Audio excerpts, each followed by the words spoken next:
इंद्रप्रस्थ में इंद्र की सभा चल रही थी और अप्सराएं नृत्य कर रही थीं। तभी उसी समय इंद्र की सभा में महर्षि दुर्वासा अत्यंत क्रोधित अवस्था में प्रवेश करते हैं। नृत्य के बीच एक अप्सरा अनजाने में महर्षि दुर्वासा से टकरा जाती है। इस घटना से महर्षि दुर्वासा अत्यंत क्रोधित हो उठते हैं और उस अप्सरा को श्राप देते हैं, हे दुर्भाग्यवती, तू अब अपने स्वर्गीय स्वरूप को त्याग कर पृथ्वी पर एक घोड़ी के रूप में जन्म लेगी। अप्सरा भयभीत होकर क्षमा याचना करती है। तब ऋषि दुर्वासा कहते हैं, तेरा यह श्राप तब समाप्त होगा जब सृष्टि में 3.5 वज्र एक साथ मिलेंगे, तभी तू पुनः अपने दिव्य अप्सरा रूप में लौटेगी। समय बीतता है और वह अप्सरा घोड़ी बनकर आर्यावर्त के एक राज्य में प्रकट होती है। एक दिन द्वारकाधीश श्री कृष्ण के पौत्र की दृष्टि उस अद्भुत घोड़ी पर पड़ती है और वह उसे प्राप्त करने की इच्छा करता है। तब श्री कृष्ण उस घोड़ी के स्वामी राजा को युद्ध के लिए आमंत्रित करते हैं।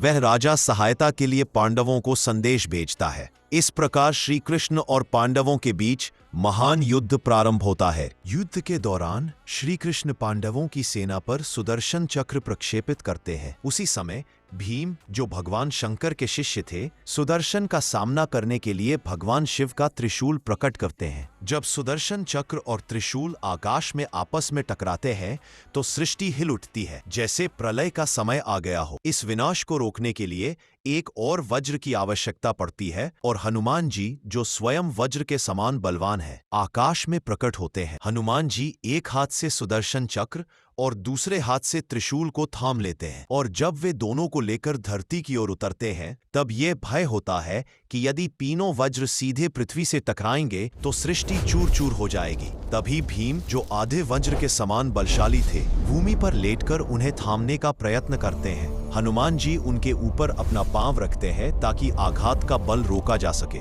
इस प्रकार सृष्टि का विनाश टल जाता है और जब 3.5 वज्र एक साथ मिलते हैं तब वह श्राप समाप्त हो जाता है और वह घोड़ी पुनः अपने दिव्य अप्सरा रूप में प्रकट हो जाती है।